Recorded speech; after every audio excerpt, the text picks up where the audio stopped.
So if you see your name with the title Mr. or Mrs., or they use our name in uppercase, this is back to Admiralty law. The legal fiction is an abstract term to explain a concept, and so is the term strawman. With debt collectors, people assume when a debt collector comes round that they have actual power. They don't. They have no power whatsoever.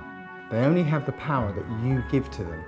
What are you doing? Film this, please. Don't obstruct me. I'm not obstructing you. Right. Show us the warrant. So we don't consent. You need our consent. That's the end of it. Do you mind telling me who you I are? won't tell you anything. So you're a police officer enforcing laws, but you don't know every law, is that right? That's correct. 90% of the crime, or 99% of the crime they perceive that is crime, is actually called victimless crime. There is no victims, and crime can only exist if there is a victim. You know, we've seen police officers more interested in becoming debt collectors and enforcing policies, you know, such as speeding tickets and fines and things like that, because they're easy targets. Once you comprehend the difference between lawful and legal, and ultimately what your legal fiction strawman is, the fear of debt collectors, police, and authority just goes away.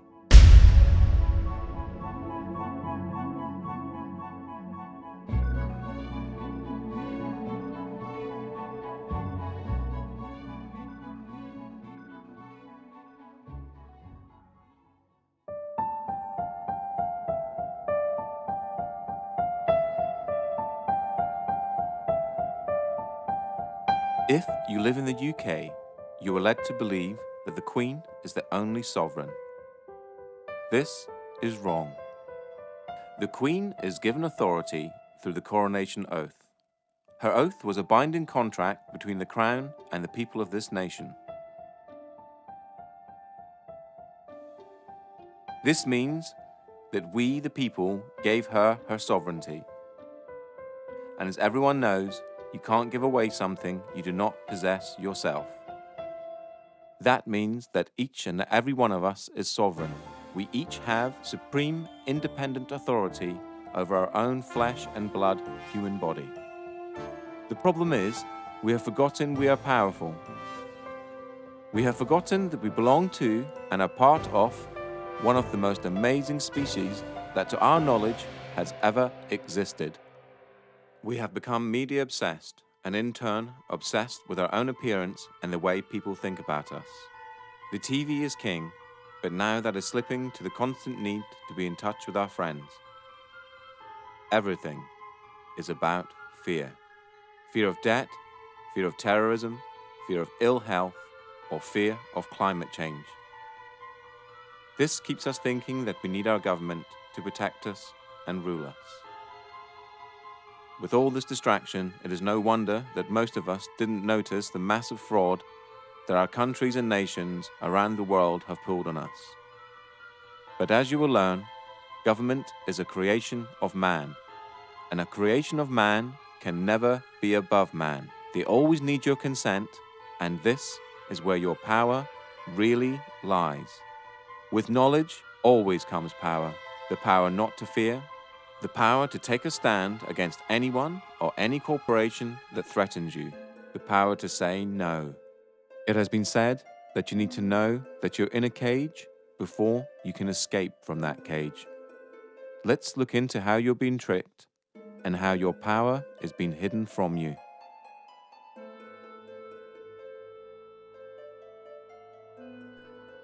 If you've never heard of the terms legal fiction or strawman, then what you're about to learn is something that sounds so astonishing that it couldn't possibly be true. If I were to tell you that paying your tax, getting a driver's license, registering your car, paying fines, and attending court are all optional and that you are conned into agreeing with them, what would you think? All statutes and acts are optional too. Your strawman is a fictitious legal entity created at your birth through your birth certificate and the registration of that birth. Okay, my understanding of the legal fiction, which is also referred to as the straw man, the way I explain it when I do talks, I keep it really, really simple.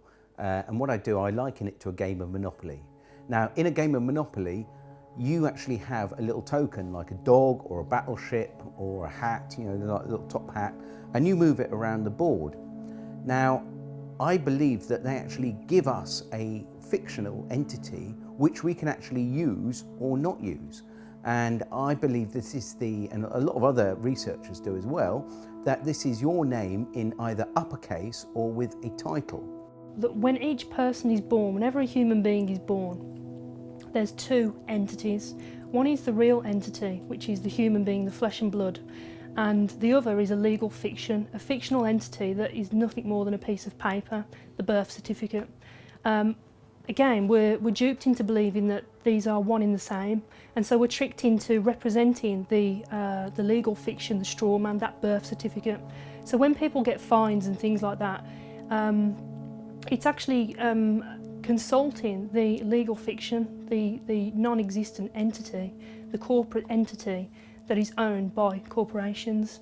You have any interactions with the bureaucracy, okay? They're not interacting with you, they're actually interacting with your legal fiction, because they can't deal with a flesh and blood human.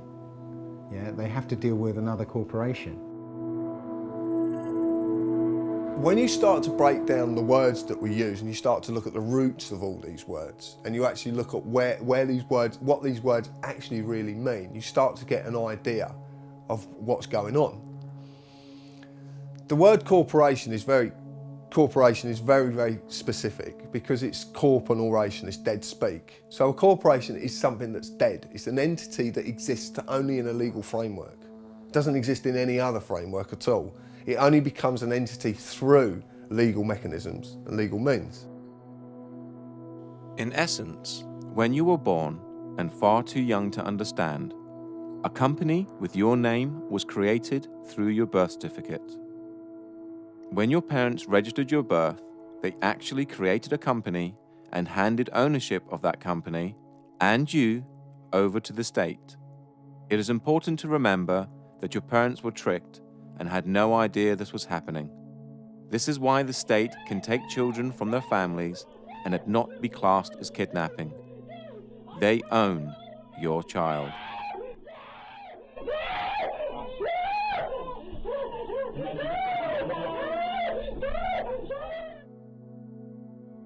They own 1/10. Because they registered the child, they have 9/10. Possession is 9/10 of the law. But there's 1/10 floating about somewhere. And the government have claimed that 1/10. So when the child, because I've had it from social workers, at least now, 3 social workers on separate occasions have come out of audiences and actually said to me, you're right in what you're saying, is because we have to get the birth certificate within 48 hours of taking the child. And if they can't get the birth certificate, they have to reapply to be able to get the birth certificate.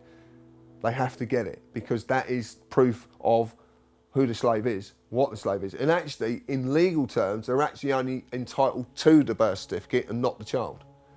To take the child on the pretense that they are this legal personality is theft. So in legal terms, it's kidnapping. But for social services, can use legal kidnapping, because everything is okay as long as it has the stamp legal applied to it. That includes war, genocide. Anything is okay as long as it's okay, it's legal. The same thing also happens when you register your car. You get a document back saying you are the registered keeper and not the registered owner. So yeah, obviously we've just spoken about registering children, and the other thing that we register though is our vehicles. And obviously either of those can allegedly be taken off you at some point in time, which is quite interesting. The 2 registered items are the things that can be taken. You are the registered keeper of your car. You're not the owner, you're the keeper in their eyes. Now they'll argue that point, and a lot of people will argue that point, but it's quite easy to quell this argument and say, well, okay, if you don't put tax on the car, then they'll come and take your car. Now, in the legal world, taking anything from someone without a legal mechanism to do so is theft. The legal system cannot deal with humans. It can only deal with pieces of paper. Only common law can deal with humans. So at your birth, they created a piece of paper with your name on it, in capitals, just like any other corporation. This is done to dupe you later in life into thinking that you are the legal entity and not you. Then imaginary penalties and cost are imposed on the straw man, and you, thinking you are it, pay them. And it's kind of like an overcoat, this legal fiction. You know, as soon as you put it on, as soon as they invite you to put this overcoat on, and you do so, now they can grab hold of the overcoat and throw it in jail with you in it. But until you put that overcoat on, they can't do anything to you because you are not that name. You know, you think you are, you know, you're taught you are, but you're not. The deception is done through the manipulation of words and language.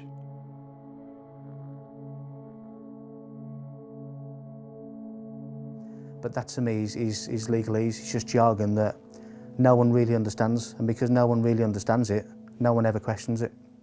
We basically have a discussion that everybody is taught incorrect, but because everybody's taught incorrect, they believe it's correct. Legalese is a whole language of its own. It's a complete legal jargon that's not really designed for anybody to understand it other than those that are supposedly supposed to be enforcing it. And it's something that's so complicated that not even police officers understand what they're saying. What is wonderful is that they create their own language called legalese, and it has a completely different interpretation from English. You know, we're supposed to have you know, this sort of understanding that we were within the law, and yet they're not even using the same language as we are. The easiest way to understand legalese is to realize that there are many English words that have more than one meaning, depending on whom you are talking to. If I were to ask you what a person was, you'd probably say a human being, but that's you or I. If you were talking to someone in the law society, i.e. a police officer, lawyer, judge, etc., they have a different dictionary to you or I, and person could mean company or corporation, i.e. the legal fiction. You know, if you tell a lie often enough, it becomes truth, or certainly the perception of truth. So legalese is jargon that nobody understands other than those who actually come up with a jargon that really, really deeply understand it. And even police officers don't understand it, or magistrates, or even judges for that matter.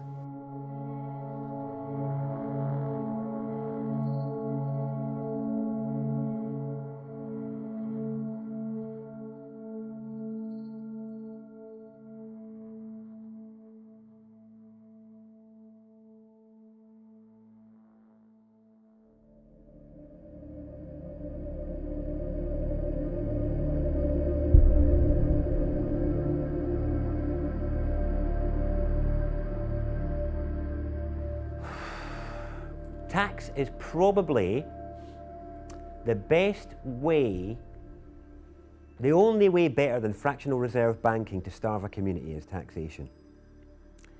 And it wouldn't be that case if the tax was actually spent on the people and on the land, but because it's not, it becomes a starving of the people. This again comes back to corruption. And tax would be fine. We'd be living in an amazing health service, incredible roads, all the rest of it, if all the money that went into the taxation pot was paid for what it was supposed to be for. My understanding is it isn't.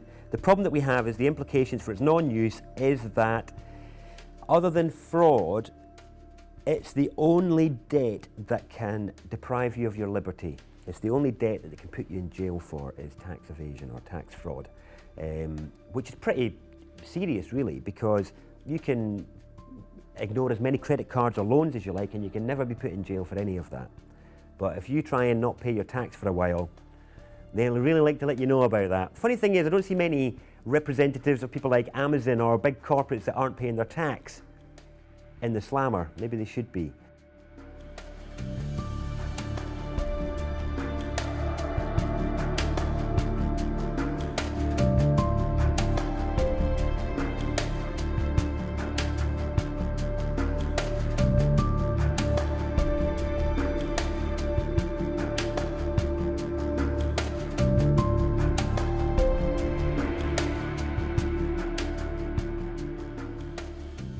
Income tax in the UK first started in 1799 as a temporary measure to cover the costs of the Napoleonic Wars.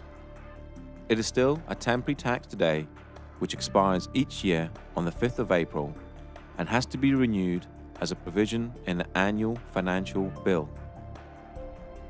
Income tax was withdrawn in 1816, but was re-established in 1842 and has stayed since. Because of this, human beings are the only creatures on the planet that pay to live on it. The government does not own the product of your labor. If they did, you would be a slave. Since they do not own the product of your labor, then taxation can be defined as theft, or more accurately, extortion and blackmail. No man can own another, so no man can own the fruits of another man's labor.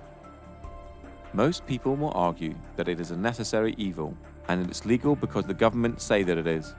How else would we pay for hospitals, police, roads, and so on? Well, reaching into your own pocket to help a good cause is noble. Reaching into someone else's pocket under the threat of force is despicable. Here is a quick analogy. I run a construction firm, and I knock at your door and demand £10,000 to build an extension, or I'll take all your stuff and throw you in a cage. Essentially, that's what the government do when they tax you.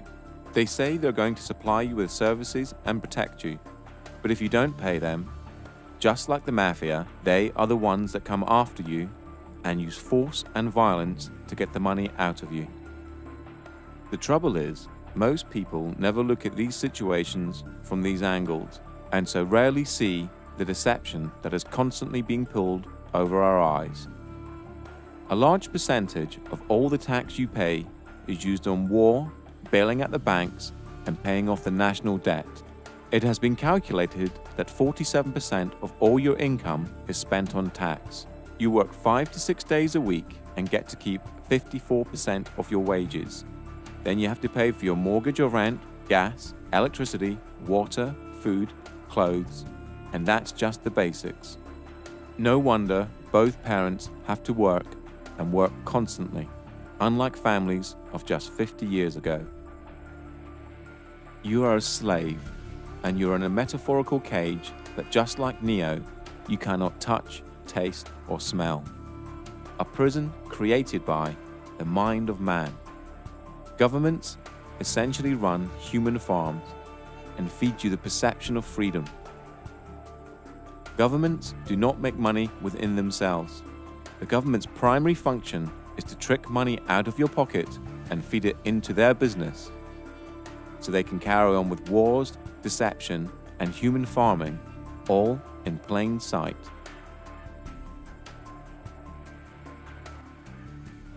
They have no lawful basis for whatever they do.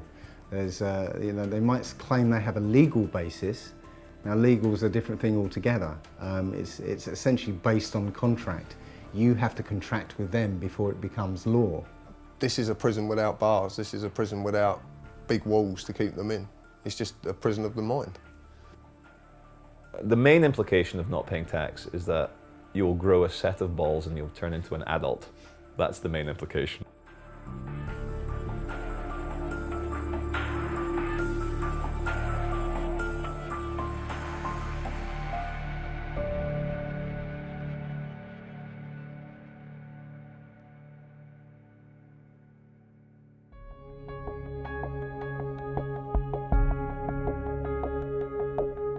The three functions of money are distinguished as 1. A store of value or purchasing power, the ability of an item to hold value over time. 2. A medium of exchange. Money serves as a medium of exchange, i.e., an asset that the sellers will accept as payment. A medium of exchange allows people to eliminate the use of barter.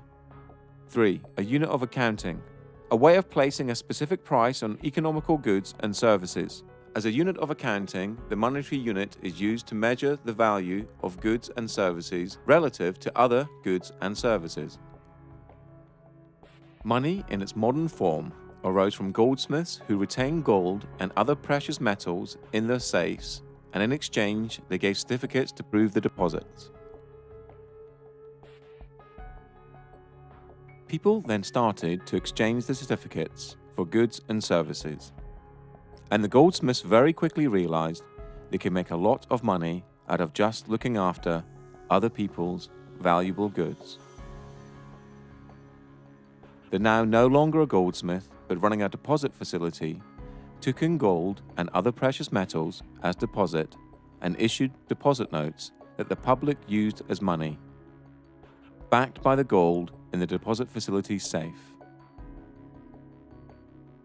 The goldsmith soon realized that very few people actually redeemed the gold, and so he started to give out loans in the form of deposit notes, knowing that he only needed around 10% of actual gold in his safe, as that would cover, even on a busy day, the amount of people exchanging certificates for gold.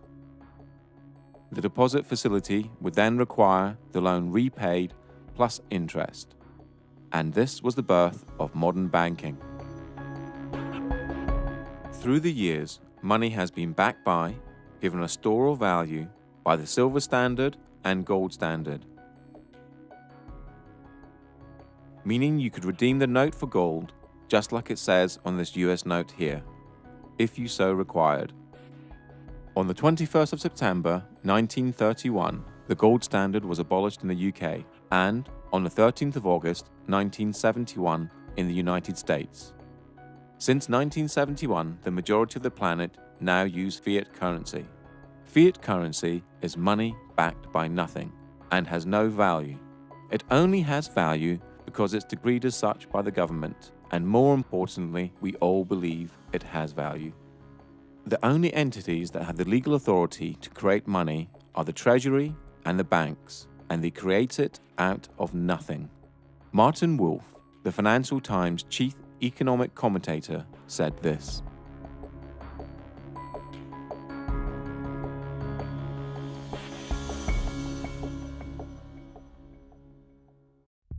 only 3% of money is physical and 97% is electronic, and this electronic money is completely controlled by the banks.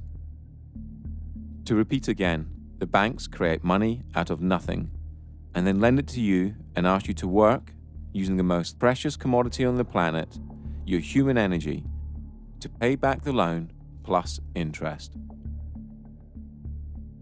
Money is essentially a claim on human labor and can also be defined as debt. A debt is created for you to pay back. So why don't the banks just print money and get rich that way? Well, because they need you. They need you to create a promissory note in the form of an agreement. A promissory note is a species of money, and when you complete and sign the agreement, the document now has value, just like a banknote. So, at the heart of money lending is a massive fraud. You create the money with the authority of your signature and the creation of a promissory note that the banks then securitize, making them more money. Then the bank makes you believe you have borrowed the money and requires you to pay it back plus interest. Please remember this when you get to the section about debt later on in this documentary. During this documentary, you will hear people talk about promissory notes and bills of exchange. A promissory note is a promise to pay and is created by you, the debtor, and a bill of exchange is an order to pay and is created by the creditor. And they both have value.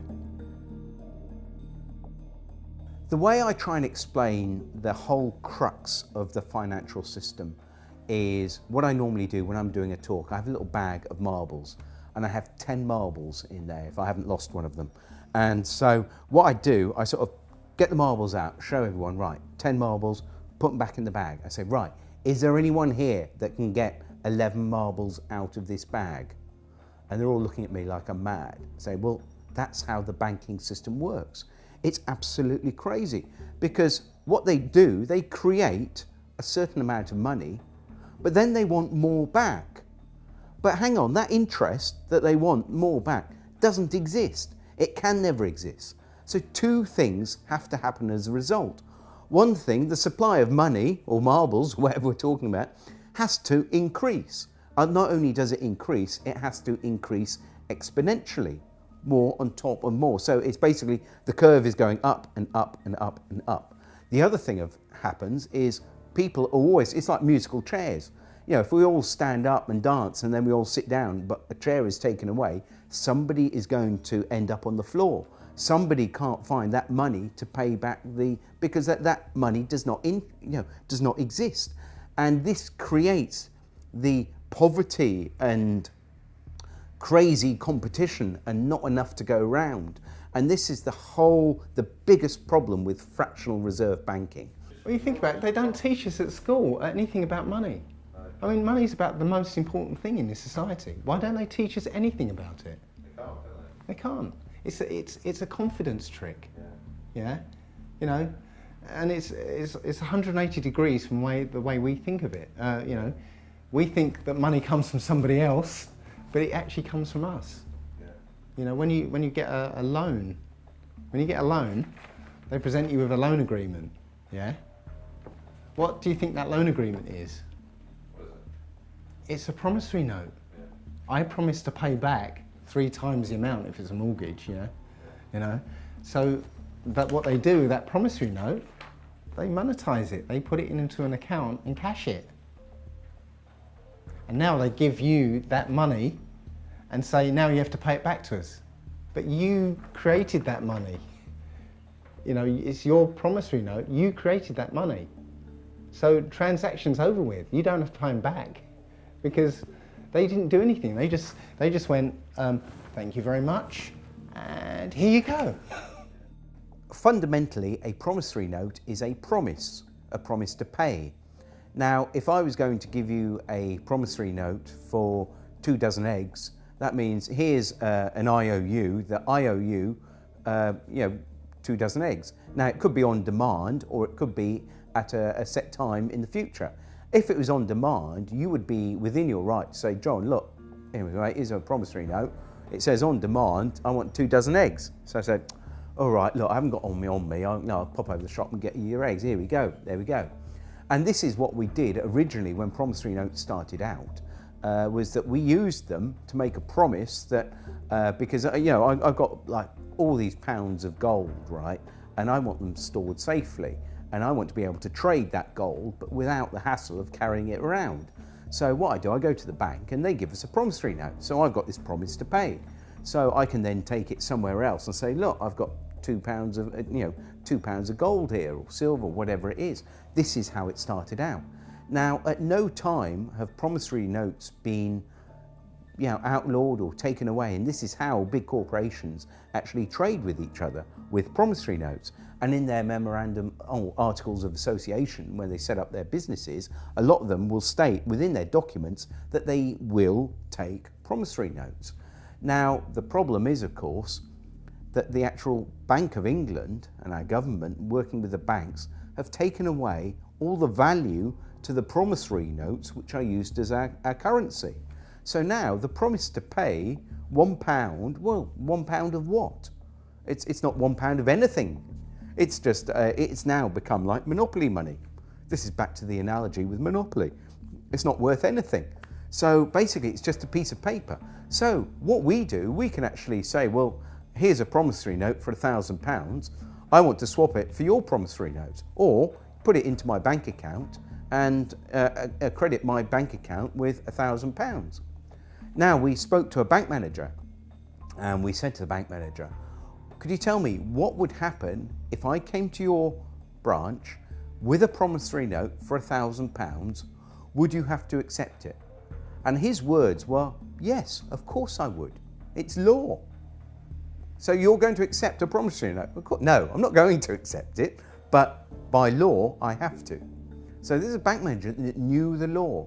He also knew the difference between a bill of exchange and a promissory note as well. So he was well up on his law. So, and remember, these are statutes, but because these are companies, they have to apply by their statutes, you see. We don't, but they do. So it's almost like, you know, they create enough rope and they end up hanging themselves, you see. So it's actually, the statute is the way that we actually overcome them, I believe. But, yeah.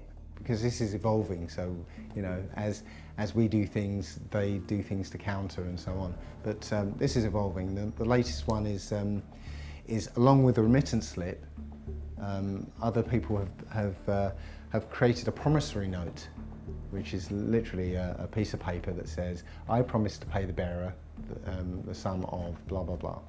And you sign it, date it, and now that becomes a specie of money according to the Bill of Exchange Act.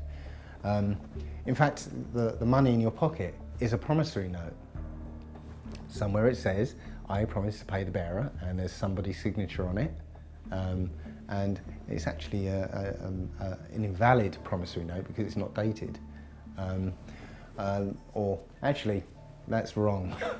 That's actually wrong. It's on demand, so it is dated. It's not actually getting away with stuff. This is the thing you've got to get out of your head, because what's really happening is they're getting away with it. Yeah, no, you're right. Yeah, you're just coming back into your power and saying, no, I'm not going to give away my signature anymore. This is what you're doing. Your signature is the most powerful thing on this planet. Yeah, your signature is worth an unlimited amount, and this is the thing we don't realise. We have the power. You can go into a bank, okay, and come away with £100,000 as a loan, yeah? What do they take from you for that £100,000? Your signature. Your signature. Just your signature. You see the power of that signature now, yeah? So with your signature, if you write your promissory note, you've created money. And that money is your promise to pay. Your promise to work, use your energy, yeah? That's all there is. Your unlimited energy. And that is what the money is. And you supply it, not banks.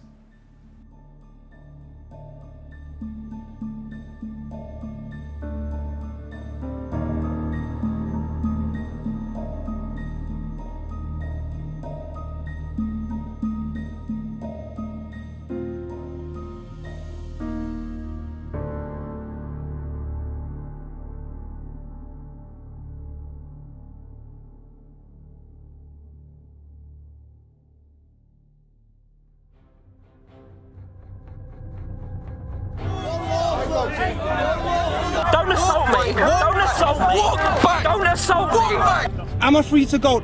Listen, mate, I'm asking the questions. You're the public servant. Will you take your hand off my car, please?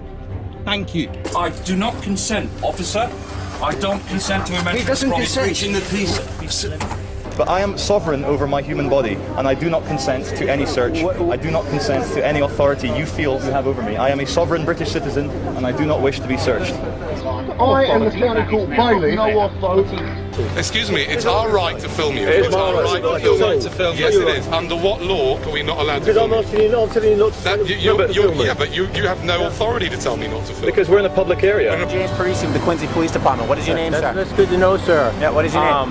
Well, I don't think that by law I have to identify myself if I'm on the sidewalk minding my own business and there's no laws being broken. You said, look, mate, I can't give you the full section. Can't give you the full section because you can't expect me to know it. Is your words, yeah? And I'm saying, well, if I can't expect you to know it, you can't expect me to know it.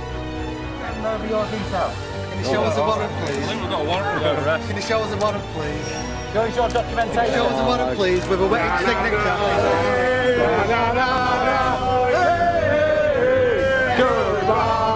I'm not happy with this, mate, honestly. Okay, alright, well... Am I being detained right now? No, you're not being detained right now. Am I free to go? Sorry? Am I free to go? Not at the moment, no, because I need to... Well, am I being detained or arrested right now?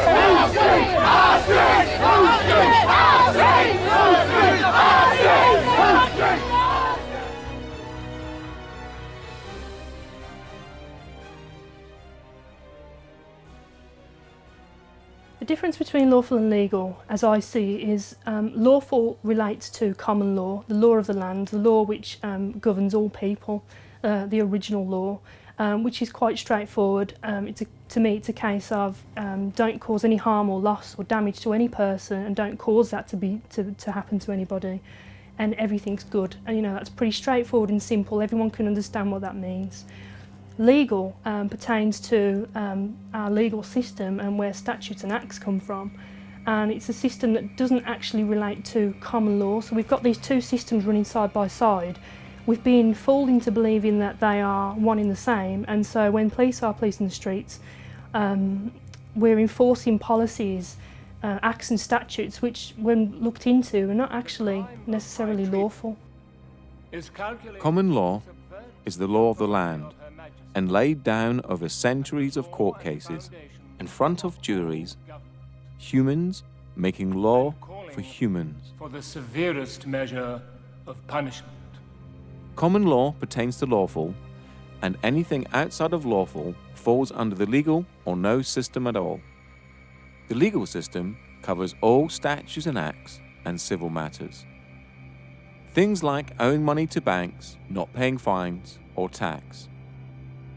Basically, anything that isn't criminal. For there to be a crime, there has to be an injured party. In this case, a human. And there are three basic principles that all law needs to apply to. They are as follows. Do not breach the peace. Cause no one else any harm. Cause no one else any loss. Do not use mischief in your promises and agreements. Apart from that, everything else is free rein. Lawful refers to the natural law, the law of the land. Okay, and that's not causing any harm to anyone, obviously not stealing from anyone, and not using fraud in your contracts. So basically, you're not doing any harm or trying to get one over on anyone else. Legal refers to the statutes, which I mentioned earlier, and the statutes are basically all the rules of society. And not just, we haven't just got the UK statutes, but we've got all the European statutes. So you've literally got tens of thousands, if not hundreds of thousands of laws, which every day, we could be breaking without knowing. We all know that you can't go around raping and killing and murdering and invading. We don't need fucking laws for that. Like, we'll deal with that as it comes. But anything other than that, what you want to smoke, where you want to live, where you want to take a shit, who you want to insult, not a fucking other adult on this planet. Like, what are you, my dad? Are you my fucking dad telling me what to do? Like, that's how I feel now when police or control freaks try and give it to me. Legal is essentially according to contract. You have to, the rules that are sort of handed down to us, but you have to contract with them before they become law. And that law is contract law. You enter into contract, you're bound by it. So yeah, it's two different things. One's overlaid on top of the other. Parliament has no say in common law and is bound by it. So they create Acts of Parliament, and in the US, Acts of Congress. Because government is a creation of man, and a creation of man can never be above man, they need your consent before they have the force of law.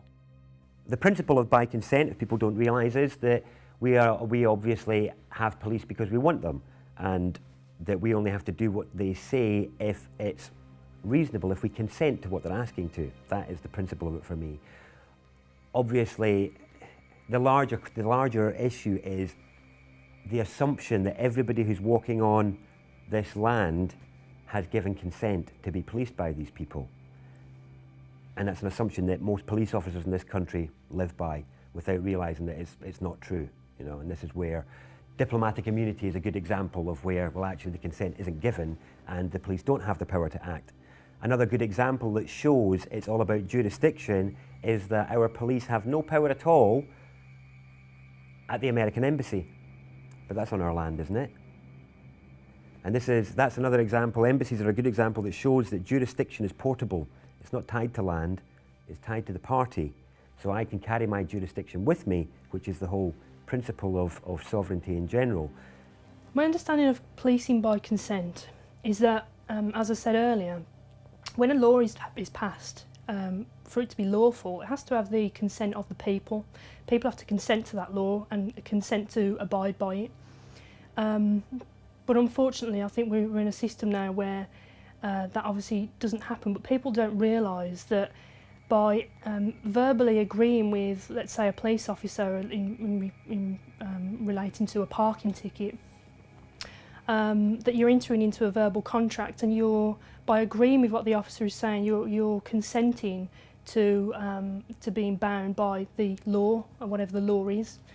And people, when we say words like "do you understand," when a police officer says to you, reads the caution and says "do you understand," what they're actually saying is, do you stand under our authority? Now again, you know, I didn't know this as a police officer, and even the words that are spoken as a police officer, police don't even necessarily understand themselves.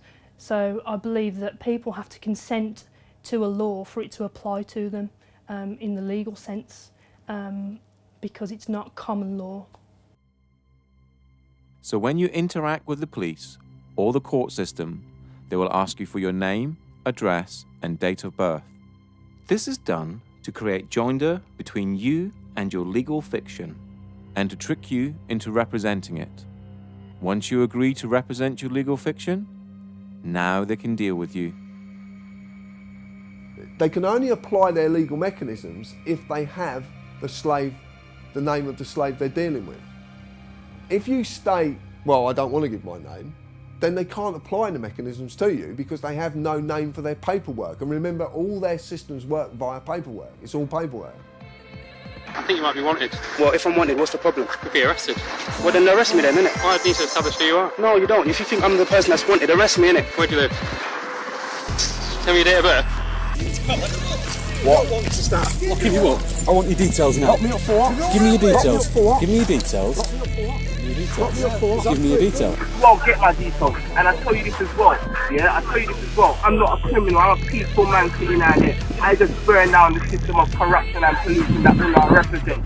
But in the meantime, I'll leave you to it. But obviously, if there are any problems, then I might have to come back and obtain your details and speak to you further. Look, you have no right to just leave me to it. You have no right to say you're going to come back and ask for my details. I'm me, he's him, yeah. You're you. That's our details. Oh yeah. Am I obliged to give you my details? We've spoken to you. Yes. Okay, we've asked you to leave the store. Yes.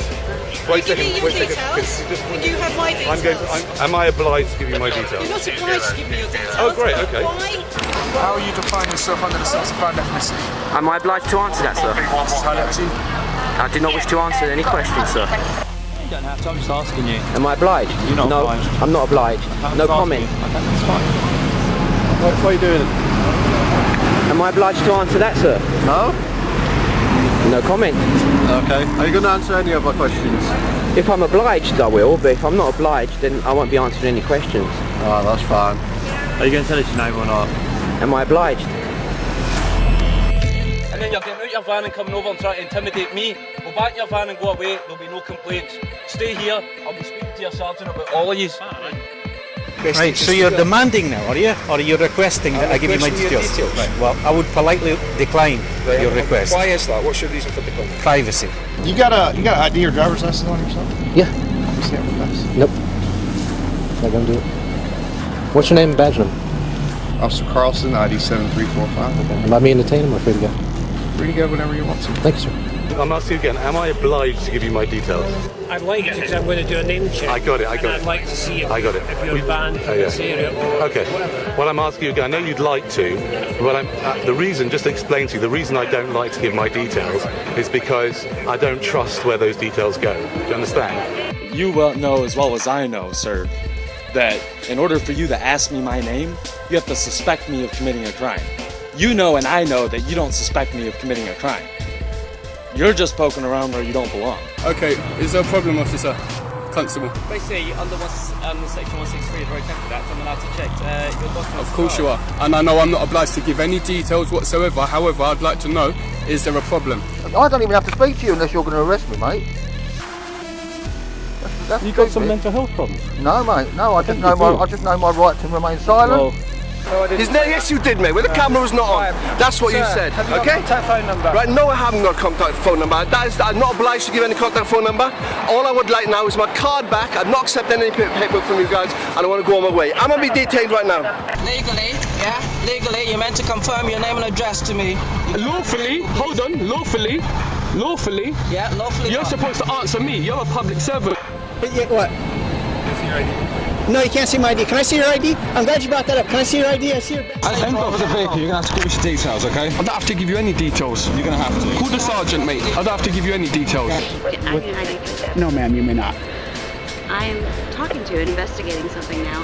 I can't. You're investigating me for what crime? I didn't say it was a crime. Okay, then there's no probable cause or reasonable suspicion for me to provide ID. All this out. Because and then what would you do if I was to say that I don't have a name? Like, how would you look me up or anything like that? Well, we wouldn't. Because if I stop you like this to have a chat, and I ask for your name, you don't have to tell me. Yeah, no, I'm just glad you know that, because a lot of police officers where I'm from don't actually know that. You don't have to give me a name. The only time you have to give me a name... You've caught me breaking the law. Or, well no, even then you don't, because you can be booked in as unknown. I suppose, I could replace. The only time you're legally obliged to give your name, address and date of birth is when you drive in a car.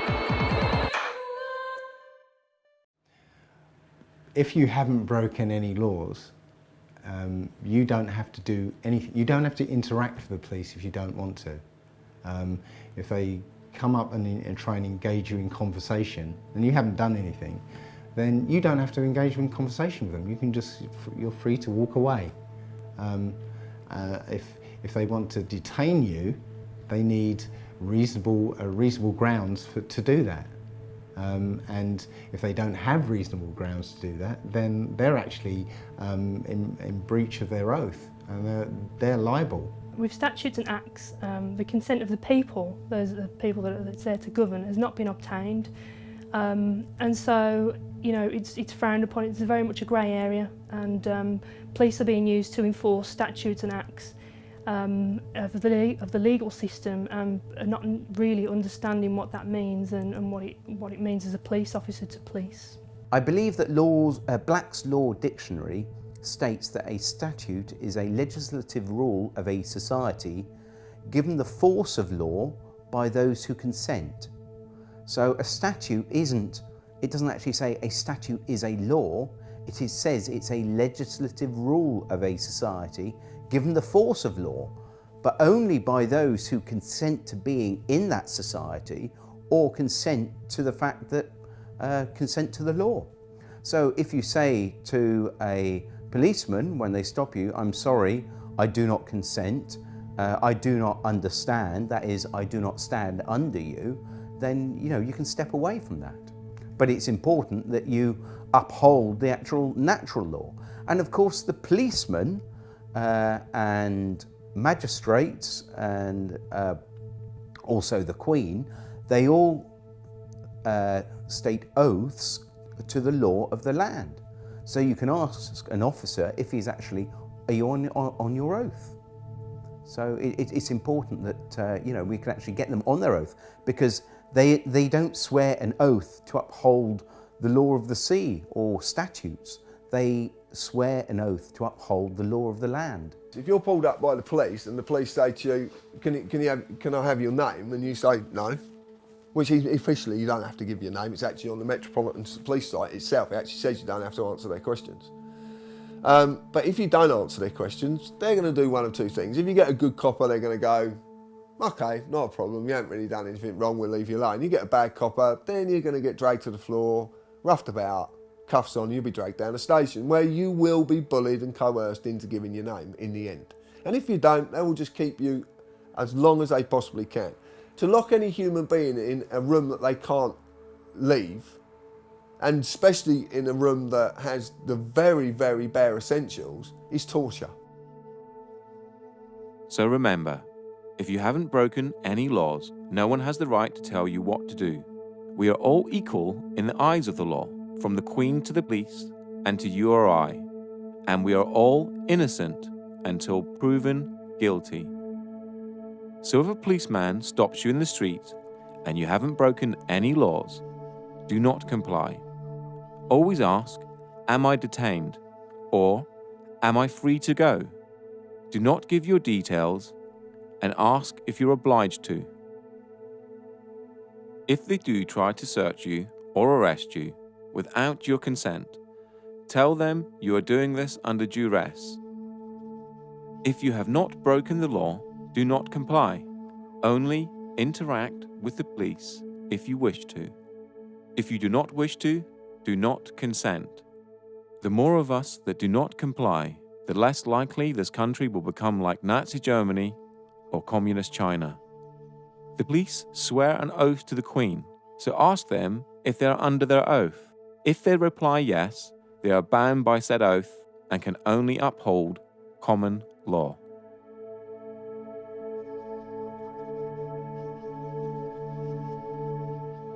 This is certainly the most updated. When I joined, it was slightly differently worded to this, but this is probably the most updated, and it starts with I, you state your name, of, you state whichever police force you are serving, do solemnly and sincerely declare and affirm that I will well and truly serve the Queen in the office of Constable, with fairness, integrity, diligence and impartiality, upholding fundamental human rights and according equal respect to all people, and that I will, to the best of my power, cause the peace to be kept and preserved, and prevent all offences against people and property, and that while I continue to hold the said office, I will, to the best of my skill and knowledge, discharge all the duties thereof faithfully according to law. That is the oath and attestation of a police constable. If you ask a policeman to say, are you on your oath, very often they change their, they actually realise what you're talking about and they change their behaviour because their oath was to uphold the common law of the land and not the statutes, not the law of the sea, which is the law of commerce. Because we realise that everything now is to do with commerce. When the policemen stop us, you're not wearing a seatbelt. Well, who am I causing harm to? Where's the loss or damage? It's crazy. And so they say, oh no, you're breaking the law. Well, I'm just breaking a rule, but why? What authority do they have over us? I haven't given them my authority. The oath that every police officer is to preserve the property, life and subjects of the Queen. Now that to me is people, property, disturbances, breach of the peace. That's how I understand the office of constable to be now. It's basically an oath is a promise. I promise to enforce the law. I promise to serve Her Majesty's subjects. I promise to prevent them as much as I can, prevent them from being harmed, to prevent their property from being destroyed. That to me is the oath of a constable. Police take an oath when they join the service. Again, they don't really understand what that means. It's not explained in any details. It's kind of a grey area. You just take it to mean whatever you want it to mean. But it's all been set up to allow the system that currently enslaves people to carry on enslaving and to further that enslavement into every aspect of our lives. Hey guys, so I'm here at Parliament Square for the Occupy London protest. I've just come over to a group of police officers who are protecting and serving the people today. I've just approached this guy here who obviously has his back to me now.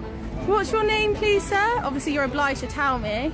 It's your job as a public servant to identify yourself. So could I have your name, please? Okay, we have here Constable Bird. It's a pleasure to meet you, sir. I have here about 200 copies of the UK police officer's oath of office. I've just asked them if they know their oath. They've gone very quiet on me. This isn't an attack on you guys, just so you know. Like, I'm not trying to cause trouble with you or anything. I'm just trying to make sure you do your job properly, obviously. I mean, some emergencies just come up, so I'm going to follow them just to see why they're avoiding my questions. I think we all know it's because they don't know their oath.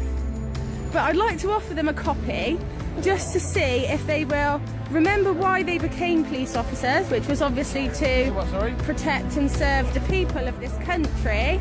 But if during their programming and their training and stuff have forgotten who they actually went into the job for, I'd like to remind them. So I still have the oath in my hand. Look, you can see all the copies. They're walking away from me. They don't want to hear it. My aim at this protest is obviously to help the police remember their oath, to remember what it is that gives them this authority in the first place, and hopefully they will honour humanity and uphold. Let me just read their oath to you guys. Look, they're really walking away from the square and everything. They don't want to hear this at all. I, so-and-so of wherever, do solemnly and sincerely declare and affirm that I will well and truly serve the Queen in the office of Constable with fairness, integrity and diligence and impartiality, upholding fundamental human rights and according equal respect to all people. And that I will, to the best of my power, cause the peace to be kept and preserved and prevent all offences against people and property. Sorry, where was I? Prevent all offences against people and property, and that while I continue to hold the said office, I will, to the best of my skill and knowledge, discharge all the duties thereof faithfully according to law. So could you now recite that back to me? This is going on the internet, by the way. Not even an acknowledgement from them, guys. This is what we're dealing with. They've just completely ignored all attempts and walked off to their van and gone away. What are we supposed to do? I'm not giving up. I've got about 200 copies of their oath of office that I'm going to give out to them, and I'm going to ask them to uphold it and say, will you honour this oath and remember why you started this job? And hopefully, fingers crossed, some of them remember that it's the people that they work for. So wish us luck, guys, because we're on a mission to convert these guys to truth and love. Wish us luck. Namaste.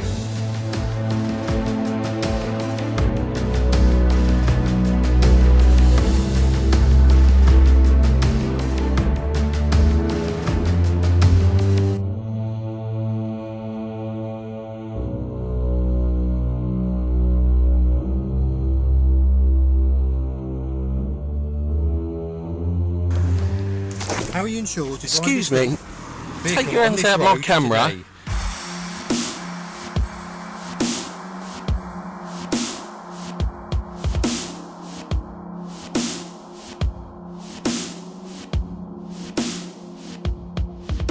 So I've seen many sorts of videos on YouTube and the like recently where people have been filming encounters with police officers, and they've basically been told that they can't film. Well, if you look at the Metropolitan Police's official website, it actually states that you can film police officers. If it's in a public domain, if it's in the private domain, then obviously that may well be different, because there's certain laws of corporations and whatever that may prevent that. But certainly if you take a camera or a phone and you record the encounter, there's nothing illegal about that at all. It maybe help as a witness as an accurate account of what's being said, so there's sort of no ambiguity at a later stage. But certainly not illegal to film anyone in a public domain. There are simply no laws preventing you from filming in public. This also includes the filming of the police performing their duties. Here is a letter that was sent in 2010 to all police stations regarding filming in public. Dear colleagues, guidance for photographers. I am writing to you in my capacity as chair of the ACPO, Communications Advisory Group, which sits in the presidential business area. There have been a number of instances highlighted in the press where officers have detained and deleted images from their cameras. I seek your support in reminding your officers and staff that they should not prevent anyone from taking photographs in public. This applies equally to members of the media and public seeking to record images who do not need a permit to photograph or film in public places. ACPO guidance is as follows. There are no powers prohibiting the taking of photographs, film, or digital images in public places. Therefore, members of the public and press should not be prevented from doing so. We need the cooperation with the media and amateur photographers. They play a vital role as their images help us identify crime. We must acknowledge that citizen journalism is a feature of modern life, and police officers are now photographed and filmed more than ever. Unnecessarily restricting photography, whether for the casual tourist or professional, is unacceptable, and it undermines public confidence in the police service. Once an image has been recorded, the police have no power to delete or confiscate it without a court order. Yours sincerely, Andrew Trotter, Chief Constable, Chair of ACPO Communications Advisory Group.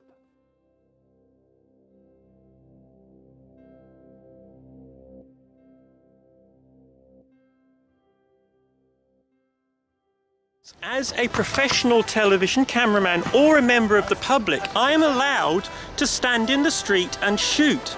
I don't need 4 police officers or wardens or whatever you are when I stop to do this. This is absolutely bloody ridiculous. And I'm fed up with every single time that I do this of being stopped and being questioned and being treated like some kind of criminal.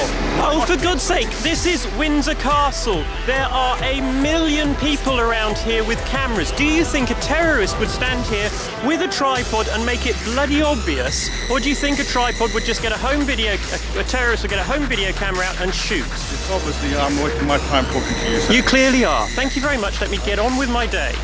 I'm not arguing, I'm asking you a question. Can I film anything in public, in the public? If it's against the law to film in public, then everybody with a camera would be breaking the law, wouldn't they? What is the actual law saying I'm not allowed to film you? Nothing. There is no law to say you can't. Okay.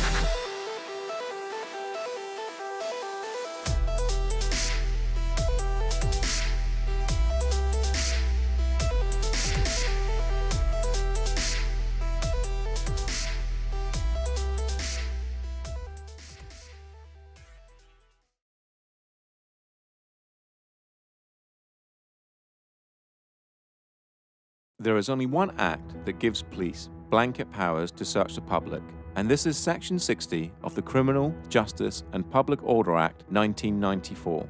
But this needs to be authorized by an inspector or above, and only if he or she suspects that instances involving serious violence may take place and that persons are carrying dangerous instruments or offensive weapons.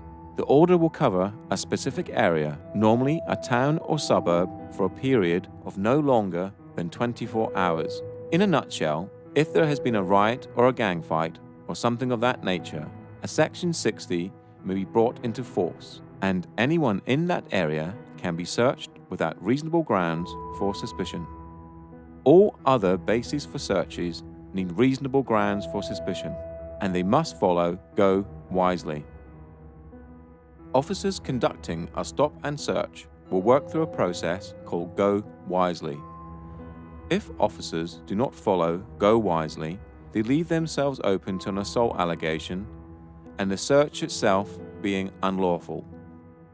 The police currently have over 20 stop and search powers. They are mainly for weapons, drugs, stolen property, or articles intended to damage property.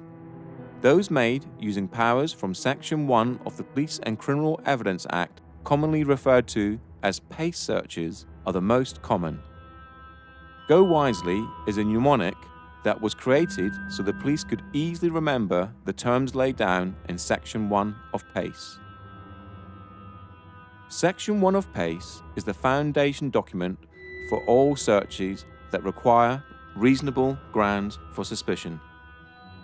In this modern age, it is very easy to download the documents from the website supplied, such as Section 1 of PACE, a breakdown of Go Wisely, etc., and keep them on your mobile phone, so if you do ever have an encounter with the police, you have evidence straight away to show them that you know what they require to make the encounter legal. If a police officer insists on searching you, do not resist. It will only end one way.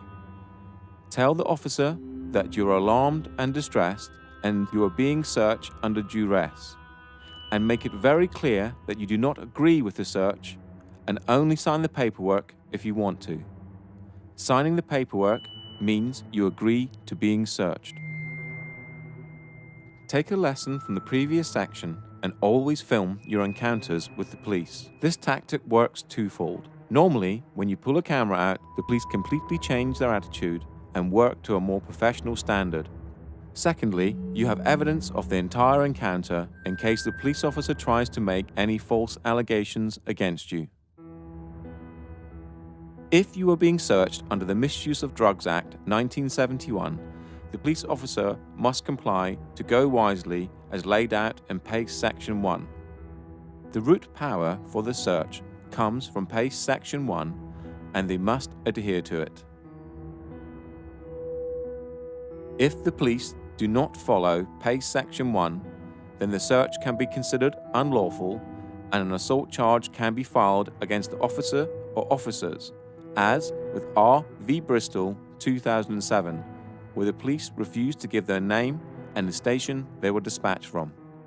From the mnemonic, go wisely, the most important aspects for you to question are grounds, object, and lawful reason. Ask the officer what are the grounds for the search and the object of the search, what he thinks he will find, and what laws allow him to do this. This is important because the police have to justify why they have stopped you and record this, and asking the questions makes it harder for them to stop you without reason. The point to all this information is, the police cannot search you unless a Section 60 is in place, without reasonable suspicion. You can, in such cases as a drug search, refuse by not giving consent, as laid out in the Drugs Act 2005.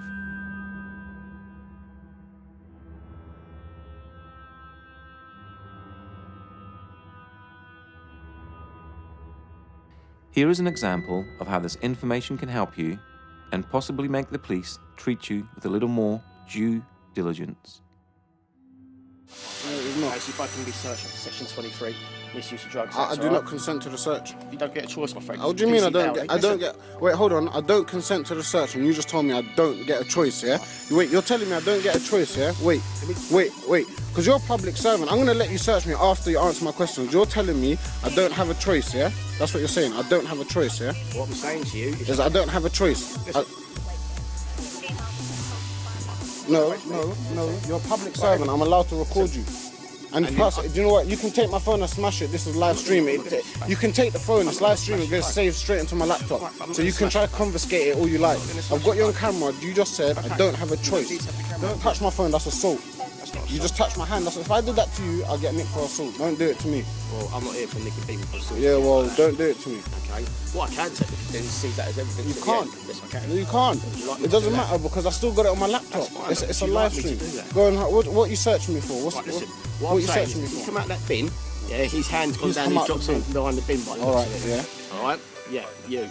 Okay, which gives me the reason to believe the fact you're down an alleyway for no real reason. I just told you, yeah? I'll tell you what I'm going to do. We're going to walk up to that bin, yeah? And if I see anything down there, yeah, I'm going to turn a pair of you over. If I don't, cool. Then we're good, yeah? Walk up then. You walk up. I'm going to walk after you, my friend. You're a public servant and you're not following your duties properly. Listen, our duties, okay? Your duties are to uphold the law of the land, and that's it. Nothing else. Nothing else.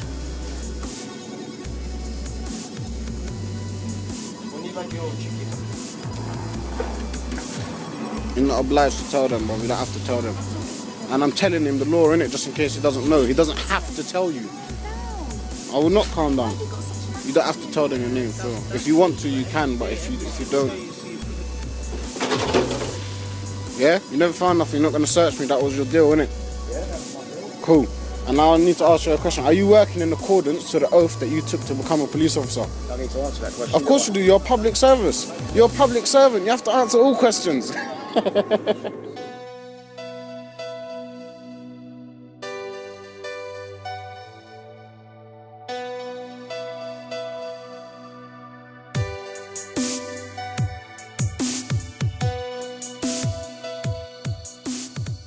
How do you feel about being searched for knocking on the door? I feel like an animal. I feel like I'm being thrown against the wall and told to empty my pockets. Yeah?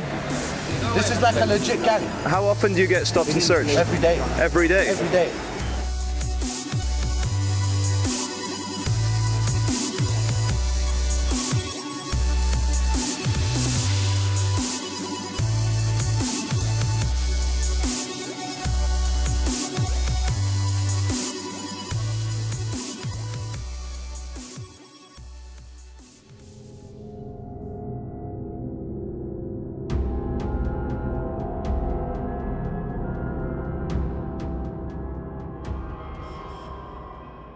If you are being stopped by the police under Section 163 of the Road Traffic Act, which allows the police to stop a person driving a mechanically propelled vehicle, you could argue that you are not a person and that you're not driving, you are just travelling, which would all be true but will probably get you nowhere. They will then most probably move on to Section 164, which grants them the power to ask for your driver's licence, so they can confirm your details and that you're legally allowed to drive the car. Now, since this is an act we're talking about, there is no law saying that you must give your name, but by having a driver's licence, registering your car and paying road tax, you sort of agree to it through conduct, to the rules of the Road Traffic Act, that is. The best advice here is to stay in your car and roll your window down, just enough so you can hear the officer and they can hear you. The police have no right to ask you to step out of your vehicle. Ask them why they have stopped you.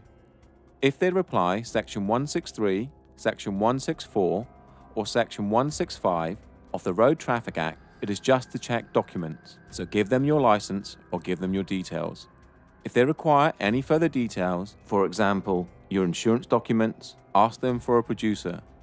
This is laid out in Section 165 and allows you 7 days to produce documents at a police station of your choice. This could also be the key to not having your car towed if the police cannot confirm you have insurance. It is clearly laid out in Section 165 that you have 7 days to produce your documents before it becomes an offence. The police have no right to grab your keys out of your vehicle if they are stopping you under Section 163, 164 or 165 of the Road Traffic Act. If you wish, respectively decline to answer any other questions. Officers have to be in uniform to enforce the Road Traffic Act, as it is a statute. Plainclothes officers cannot use Section 163, Section 164 or Section 165 of the Road Traffic Act, or enforce any statutes or acts that do not contain a criminal element.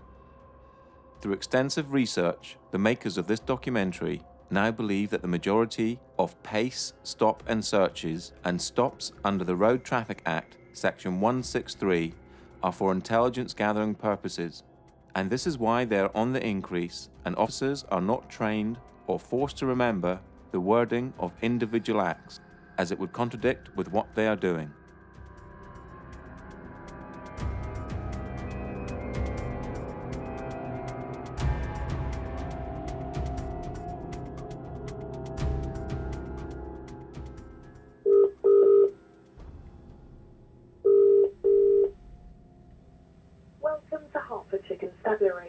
If you know the name or the warrant number of the person you wish to speak to, please press 1. A new trend is occurring with police searches, and it has to do with the taking of mobile phones to check the IMEI numbers. You right, Sarge? How you doing? You okay? I'm fine, thank you. You don't want to give the officers your details? Yeah.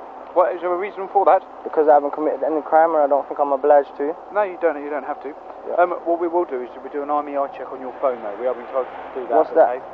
Check your phone to make sure it belongs to you. It belongs to me. It was given by my girlfriend. Yeah, we're entitled to do that, okay? Okay. So if you can hand your phone over to the officers and we'll do a check on that. Okay. You have to do that? Sorry? Am I obliged to give you my phone? Yes, you are. Alright. We're checking to make sure it's... I've got that on record. Now everyone has a mobile phone, and I would think it very difficult for them to say they had reasonable grounds to suspect that the phone was stolen, unless the officer's information was intelligence-based. After an extensive search online, nothing came up, so I called the police to ask them. Here is that conversation.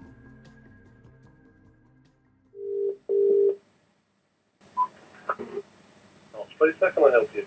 Yeah, hi mate. I don't know if I've come through to the right number or not, but I just got a really quick question about police procedures. Yeah, a friend of mine a couple of weeks ago was stopped in the street. It wasn't in Hertfordshire, it was in London. But he was, when he was stopped, they took his mobile phone off him and said they were doing an IMEI check. What is the legality behind that? Because I couldn't see anything online on the website or on the police website or what act it is or what powers they're using to do that. There's no particular powers required to do that. If they believe that it could be a stolen phone, or they're checking the legality of the phone to check that it isn't stolen, then we have a link with the monitoring company that provides the EMEI numbers. Oh, okay. So there's nothing I could find online that actually says this is a part of a pace or part of an act or anything like that. It's just quite legit. No. This is the old-fashioned sort. The old term used to be suss and deal. You know. Yeah. If they've got a reason to believe. Yeah. Then they're in their full rights to check the IMEI number. If there's no problems, return it. If it's stolen, then deal with it. Okay. Can someone refuse, or is it mandatory? Yeah, you can refuse. But if they've got reasonable cause to believe, then they can take the phone and the person to the police station for further inquiries. As you can hear from the conversation, the police need reasonable grounds for suspicion. That means they must suspect that your phone has been stolen before they can take it and perform an IMEI number check. This seems to be a new police tactic to try and gain your details through underhanded and mischievous means.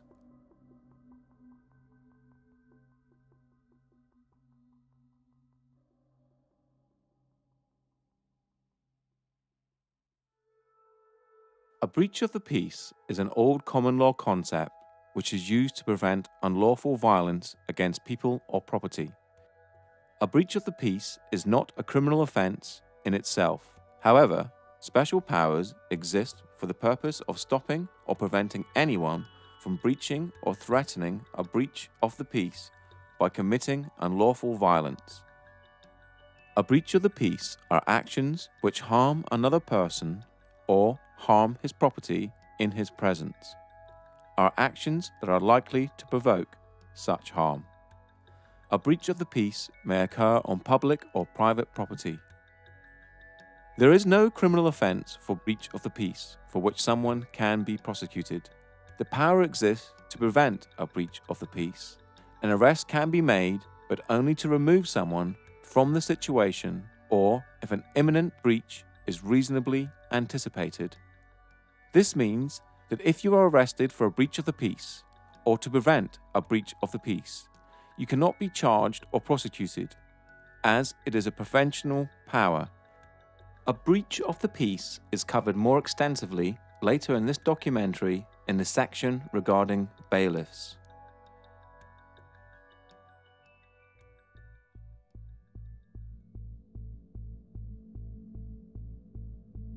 Section 5 is probably one of the most abused powers the police have in their arsenal, and a police officer can arrest without warrant if he believes you're in breach of this section.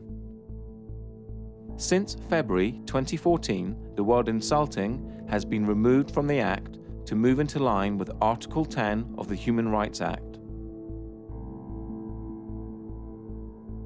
This means you can say whatever you wish as long as it's not aggressive in nature or provoking violence. The best advice is to stay calm and not swear or make threats, and as long as you have not broken the law, harm, injury or loss to a fellow human, you will be fine. Just remember this: most police officers respect being respected, and you will have a greater chance of moving on with your day if you do so. But always stand up for your rights. These are the most common types of police interactions, but there are many more acts they could use to try and stop you in your everyday life. Just remember that it is all online, and you have the right to check if you doubt what the police officer is telling you. What you are watching here are the police violently arresting protesters for small infractions such as not listening to a police command, not giving details, or Section 5 public disorder. They have committed no crime and are now essentially being tortured. The police seem to be able to get away with horrendous acts towards people and in some cases treat the general public worse than criminals. For example, imagine someone is arrested for assault, then taken back to a police station and refused to give his name. Would the police then throw him to the ground and assault him until he gives his name? The answer in most cases is a resounding no. That would be torture. Article 3 of the Human Rights Act, that was incorporated into English law in 1998, states, "No one shall be subject to torture or inhumane or degrading treatment or punishment." Another case similar to this would be smashing someone's window to enforce the Road Traffic Act, essentially breaking a law to enforce an act, a rule. The police need to go back to policing, preventing a breach of the peace and protecting people and property. Upholding rules should never be done by force. You are a sovereign entity, and no one has the right to tell you what you should or shouldn't do or how you conduct your life if you haven't broken any laws. If someone had that power over you, then you would be a slave. Think about it.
As covered in the first part of this documentary, money does not exist.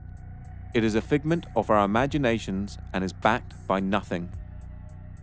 When you borrow money from a bank, they don't take it from their vault and give it to you. Instead, you fill out an agreement, sign it, and they tap on their computers, and hey presto, the money is brought into existence. For a contract to be legal, it must have equal worth. The bank basically give you nothing and expect you, using your own human labor, which is the most valuable commodity on the planet, to work to pay it back. This alone renders the contract void. Debt, and the whole industry associated with it, is central to the control system that surrounds you. Possibly the only times that you feel intimidated in your life is for police encounters for non-criminal activities and when you owe money to a creditor, and then consequently the debt collectors or bailiffs they send after you. How, in 2015, do we still have scenes like this? Contracts and debt can never be remedied by force. We will show you that debt collectors and bailiffs have no powers except in very extreme circumstances, and only as a last resort, meaning everything you're watching here is completely unlawful. Even when force is authorized, it is classified as reasonable force and cannot be used against a human.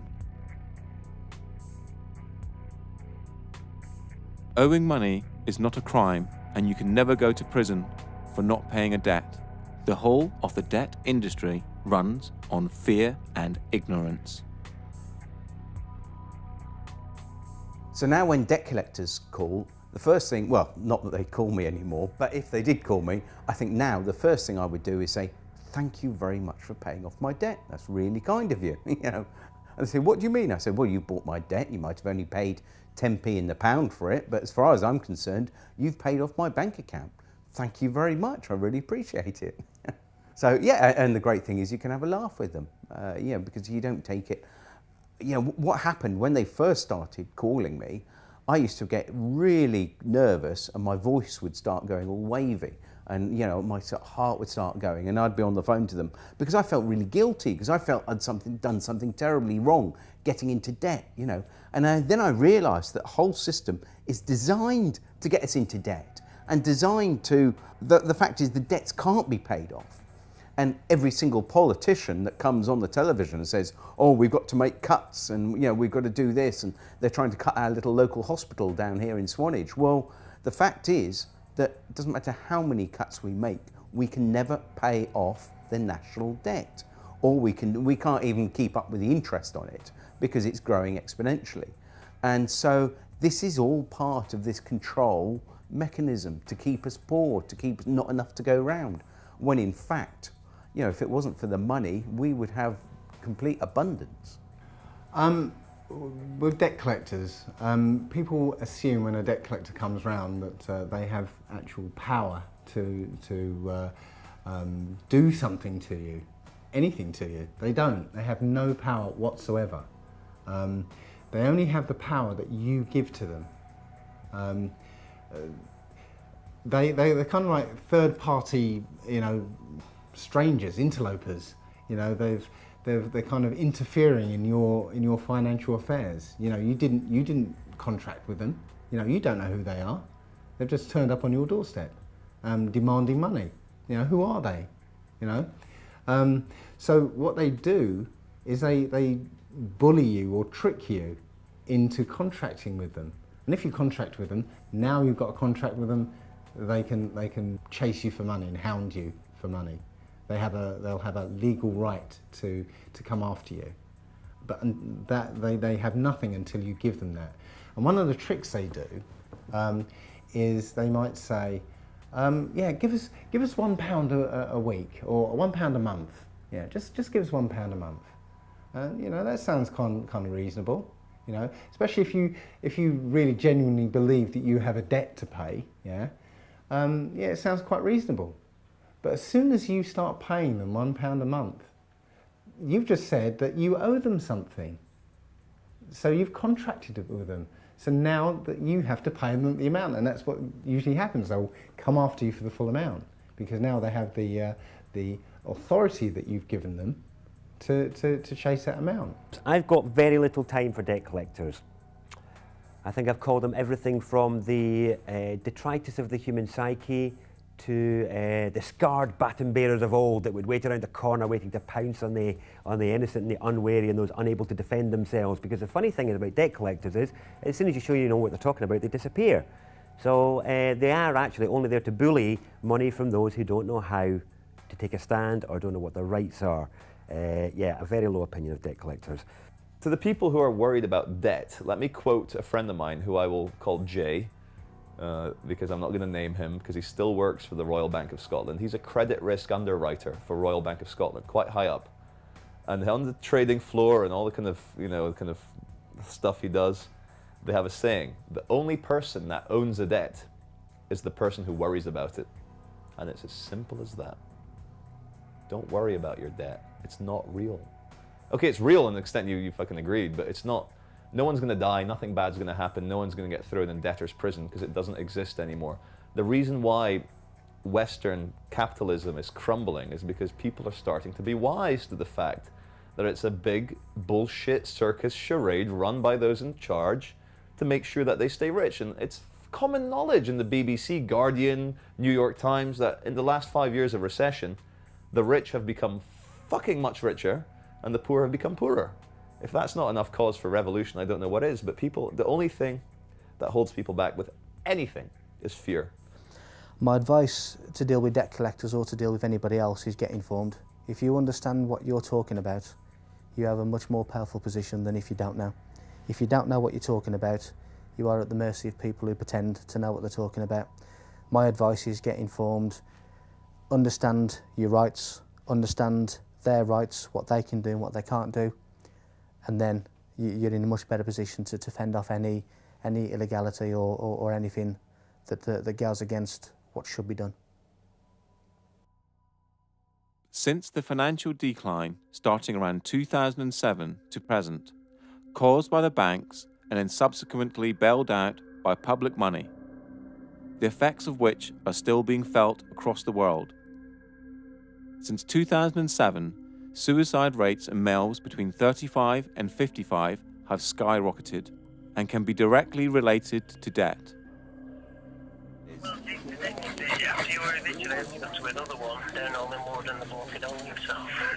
Oh, right. So you had to go to another eviction in Hollywood and the bloke had hung himself? Oh my Oh, gosh. no. It's not good, is it? Really? It's not Seriously? good. Our heart goes out to Bloody everybody. hell. Everybody. Right, well, I'll just make this question. That's what they're doing to people. This is what's going on. Have you finished it? Also, suicide rates in postgraduate students has risen drastically and can be directly attributed to debt. Before we continue, you must realize that no one has power over you. The system that surrounds you is just an illusion, created by the mind of man. Owing money or breaching a contract can never be remedied by force. And in this game of cat and mouse, knowledge is your most powerful weapon.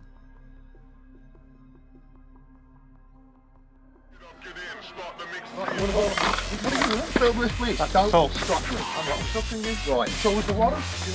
What are you going to do? What are you going to do? Take it back. Look, where's he going? What is he doing? Stop that! You're being really stupid. Why don't you get some respect for yourself? Have a bit of dignity. Show us the water, please. I think we've got a warrant for the arrest. Can you show us the water, please? Show us your documentation. Show us the water, please, with a wet signature.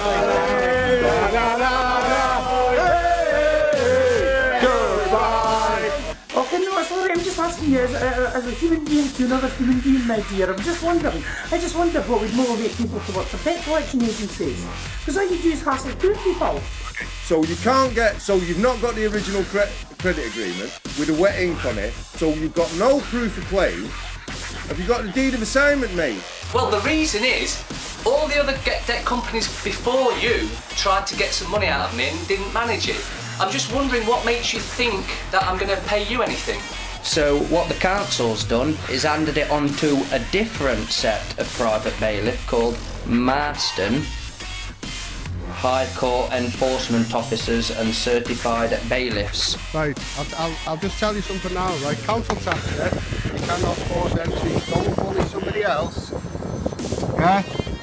I hope you enjoyed wasting your time. See ya! See you later. Bye-bye. See how fucking quick. Hey, see how quick he just fucked off. Horrible, aren't they?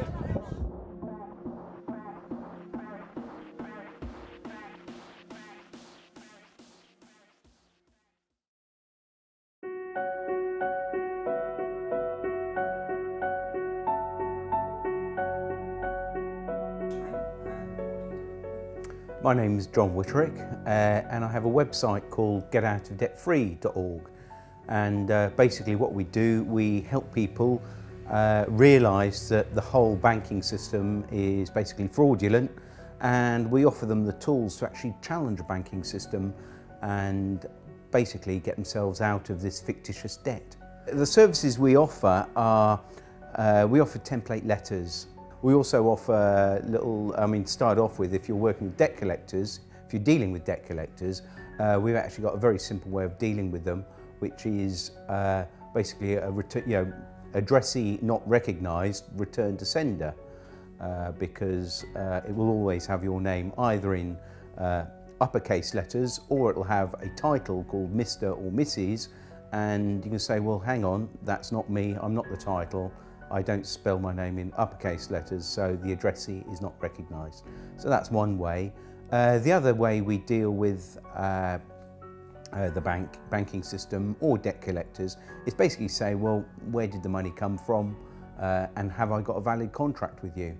And if I haven't, and if you can't prove that I have, then we are agreed to the following terms. And we send out a series of letters about 10 days apart. So, but it's, it tends to prove to be very successful. What it was, I used the method myself quite a few years ago, and was astounded how easily that actually these companies just gave up. And so all I did, I got a website together and actually shared this information.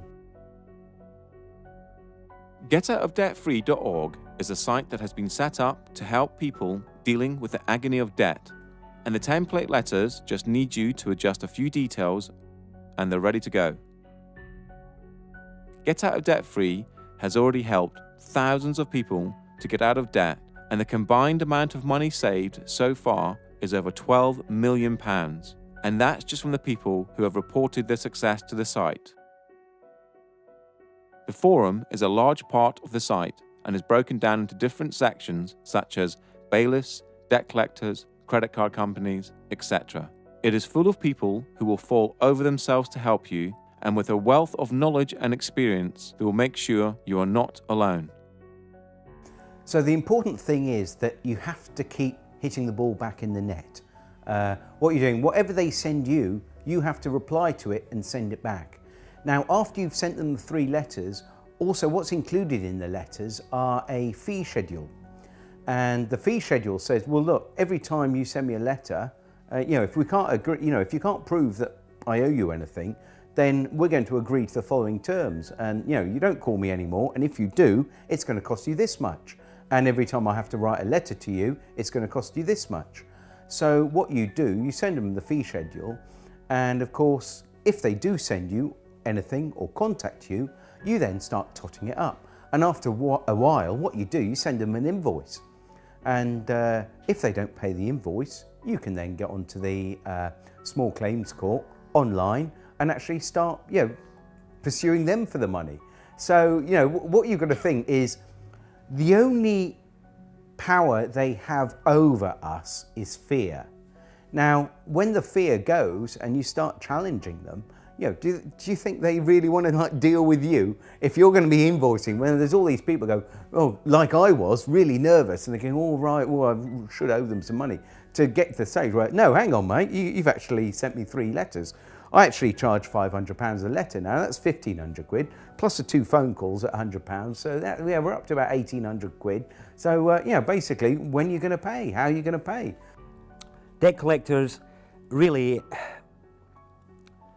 the common term that's used for them is a third-party intervener, which is you have an arrangement, or you had an arrangement with an organisation. Because that organisation have contracted with a third party, which is the debt collector, there's some implication that you have to deal with them. You don't. Nobody has any, you have no obligation to deal with them whatsoever, and they know it really. It doesn't matter how well they've been empowered by their company, you have no need to deal with them whatsoever. And as long as you're firm and clear about that from outset, then your relationship should go a little bit smoother. The other thing I would say is, first of all, in any interaction with any debt collector, at your first communication, let them know that you don't want to have anything to do with them for whatever motives or morals or ethics you feel. But also let them know that any future time they take of yours will be charged, and let them know that that is the terms of your engagement with them, and you can set your charges as you see fit. Now, one of the things that that people often miss when the debt collectors come knocking is that these debt collectors have actually paid off your debt. They've bought your debt, often for pennies on the pound. So if you apparently owe £1,000, yeah, they've probably paid a tenner for it. But the point is, they've paid off your debt. So thank you very much. Did I actually go into contract with you to say that I'd pay you back for that? You should have probably asked me first before you went around paying off my debt for me. So where's the fear in that? These guys rely on fear to make you pay up. If you realise that they've got no power over you, and in fact they've paid off your debt, thank you very much. Where's the fear? All you're asking from them is an invoice for the amount they say you owe. Yeah. And nothing comes back. Well, they can't supply what we're asking for. They can't supply, and we know they can't supply that. But we asked for a contract. We also use contract law because that goes back years, and it's how we would deal with each other. But we say, can you give us a copy of the contract signed by both parties? And sometimes on loans you'll get a little squiggle, but no name against it. But the thing is, because they are a fictitious entity and we are a living, breathing soul, we cannot contract under contract law with a fictitious entity. So it's got to be equal to equal, really. It has. Yeah. That's what contract. That's what contract law says. Yeah.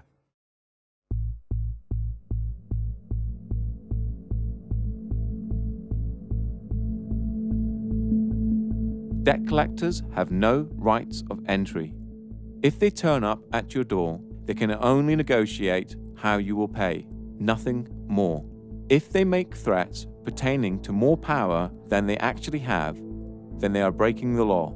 Normally sending the 3 letters as described in the previous section, plus an estoppel, is usually enough, and it works in nearly all cases. If an agent of a debt collection company turns up at your door, you do not have to deal with them unless you want to. The best thing to do is to not open the door and wait until they go away. If you open the door, go outside and close the door behind you. Take your phone and film the encounter. Tell them you do not want to deal with anyone at the door or over the phone, only by post. Ask them to leave your property, and if they don't, or make threats, call the police. They will have no warrants, so the police must ask them to leave, as it is a civil case. They have no power, only empty threats. We deal with bailiffs quite differently from how we deal with debt collectors. So if bailiffs suddenly say, oh, we want some money, the first thing we would do is, if normally they contact you by post first.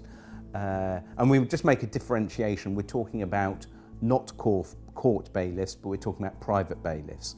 And so for banks and things like that, it's always private bailiffs. So court bailiffs are a little bit different and a little bit specialised. So, but if you're dealing with debts, as you know, and the website is, we'd be talking about private bailiffs. Now, the thing is, they actually have very, very few powers, if any. So the first thing you do, you send them a removal of implied rights of access. So you send them a document you can download off the website, which removes their implied rights of access. Now, what you're doing, you're removing that common law right from the bailiff to be on your property, which means that as soon as he sets foot on your property, then he's committing a trespass, which you can then sue him for. So you make that very clear to him. You can then put that notice on the door or on a window so that it's visible when they actually come onto your property. That's the first thing you do. It's a good idea that everything you do, if they actually turn up at your property, the first thing you do, ideally if you've got a front and back door, you'd go out the back door, lock it behind you, okay, and then go round to the front and meet the bailiff. Make sure you have a camera at all times and view everything. Notepads are great. If you have a notepad and a pen as well, if there's 2 of you, one with a notepad and a pen, another with a camera, it automatically you're watching them. They realise they're being challenged, and that they can't push you about if you're recording everything, and you're well within your rights to do this. The other thing you ask them with the bailiffs, you always ask them, can I see a signed warrant from the court? Now, it has to be signed by an actual judge, not signed by anyone else. It is very unlikely they will have this, unless they have this and give it to you to read, and you can then read it through and take notes. But you can then say, right, I then want to contact the court and actually ensure that this person that signed it is in fact who they say it is. Otherwise you're here under false pretenses, and this is fraudulent. Very often, it's very rare that they actually have anything signed by a judge. So gentlemen, there's bailiffs on the doorstep, the concept of illegal debts, and how you actually deal with them when they're on your doorstep. So who'd like to take that? After that. Well, first thing you've got to understand is that the standard bailiffs have no power whatsoever. They will tell you they can come in your property whenever they want and remove property. They cannot. They're like vampires. You have to allow them in once. If you've allowed them in, they can come back and possibly break into your property and remove it. If you don't let them in the first place, there's nothing they can do. My son was dealing with a particular bailiff called Equita, who were threatening to come around and remove his property. And he showed me the letter and he got a little worried because it says, we would prefer you to be there, but if you're not, we will remove property anyway.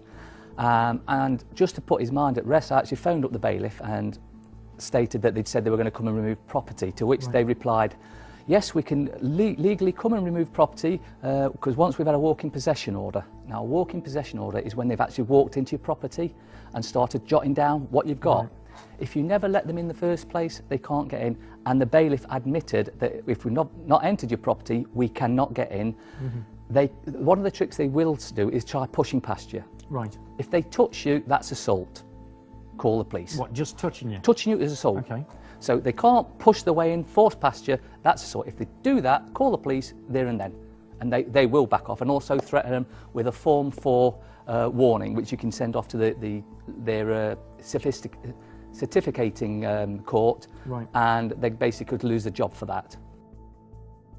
Right, I'm gonna go. What are you doing? Film this, please. Don't obstruct me. I'm not obstructing you. Right. Show us the warrant. Give us the keys. Show us the warrant. The warrant. Let me have a look at the warrant. Bring 999, please. You can see it.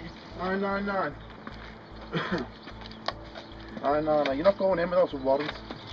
You don't show me what to do. I will. I just did. Yeah, well, you're wrong. I'm wrong, am I? What am I wrong about? Where's your warrant? Go away. There. You go. Can you see that? Let me have a look at the warrant. How you doing? There. You trying to be heavy here or something? Are you trying to intimidate me? You know what you're trying to do? You said 6 times, can I see the warrant? There is the fucking warrant. I want to see the warrant. Hand me the warrant. You're not you, Harry. And of course, they can't break into your house. That's the other thing. Everyone thinks, well, they can't. You can let them in. Once you've let them in, basically they can then go in again. But what you do not let them in. You make sure the house is locked at all times. Except for in exceptional circumstances listed here, criminal court fines, income tax, or, if it's a business, can reasonable force be used to gain entry, but only as a last resort and only after all other avenues have been exhausted. The wording here is reasonable force. Bailiffs cannot use force against a person, and it states it here in Schedule 12 of the Control of Goods Act, and here in the Criminal Law Act 1997, and on the gov.uk website.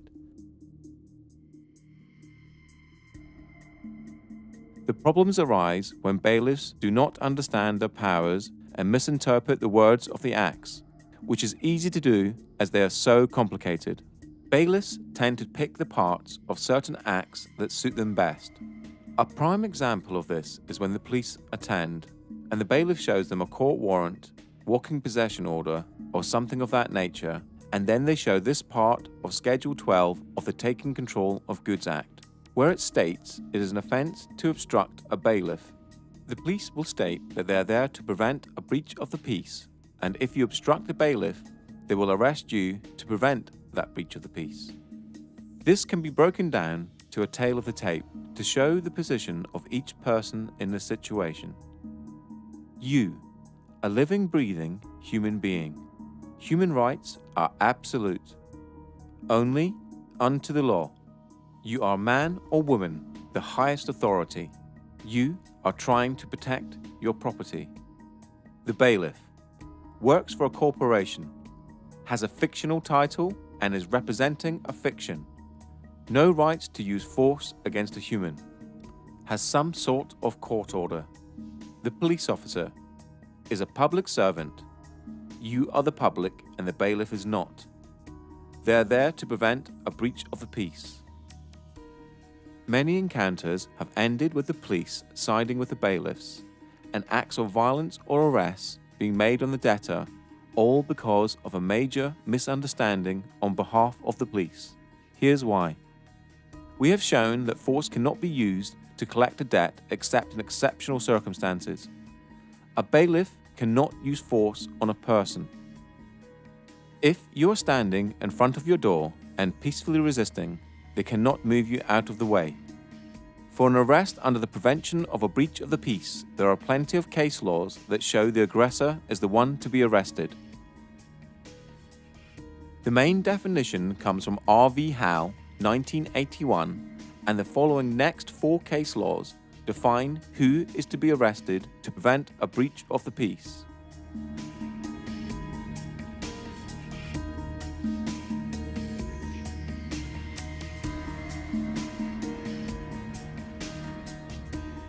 You cannot be obstructing a bailiff from his duties, as using force on a human is not his duty.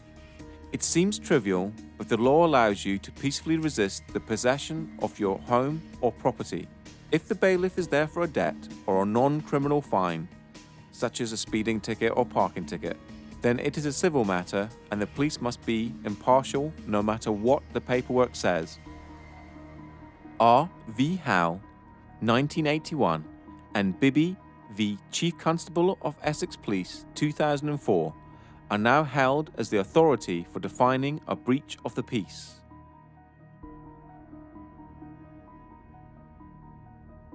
The main one to remember is the threat must come from the person to be arrested.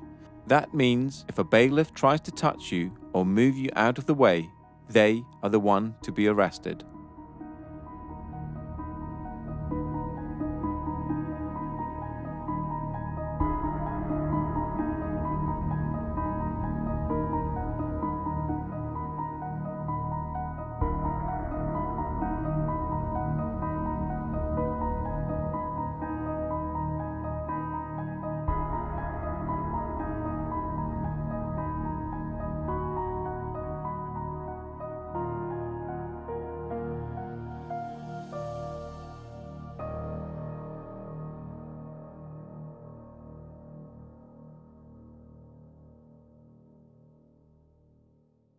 I'm talking to you. I'll help you up in court, mate. Oh, please do. Oh, I will do. What's your name? Higgs. H-I-G-G-S. First name, Paul. Date of birth, 5/9/55. I'm being intimidated and threatened. Your opinion is worth less than something I might trod on. You! What's the matter with you? How many of you are there? What's it got to do with you? Hello? You're committing trespass and fraud and theft on people. That's what you do for a job, and you should be disgusted with yourself. That's what you do for a job. You're a thief. Go away, you ain't having it. Too many fucking massacres today and more coming down. And Monet even started. They're all tweeting, texting. With 200 people in the street. You haven't got the firm. Because we got the firm. Look how many fucking people. Yeah, we got the firm. Can we report a crime, please? These criminals here, please. These criminals are Constable. trespass on our land. And can you please explain that the evidence is not admissible if it's not signed? This is not signed, nothing's been signed, it's inadmissible, and you will be trespassing if you come on this property. You can't force your way into the property. What are you doing? You're breaking the law. No, You're breaking the law. We're filming you. Who are you? We want some ID, please. Have some ID. We can have some ID. Why are you trying to force in here? Let's go.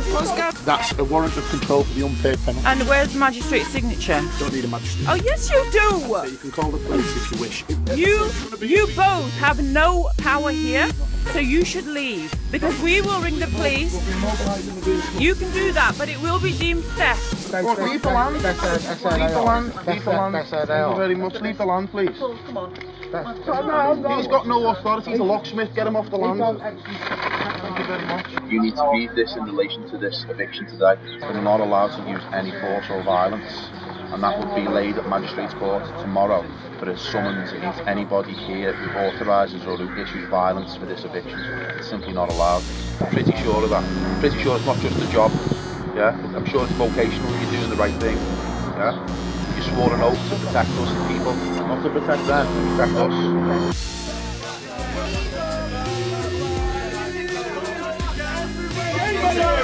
This is going to happen wherever you guys go from now on.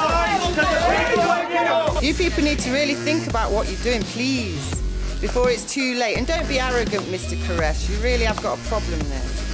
We've got warrants into the property. No, you haven't. No, you haven't. Don't touch the female, mate. Don't touch her. Not touching her. Don't My touch arms her. are here. Right.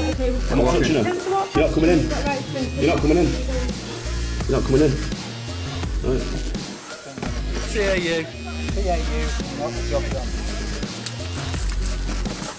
Good night.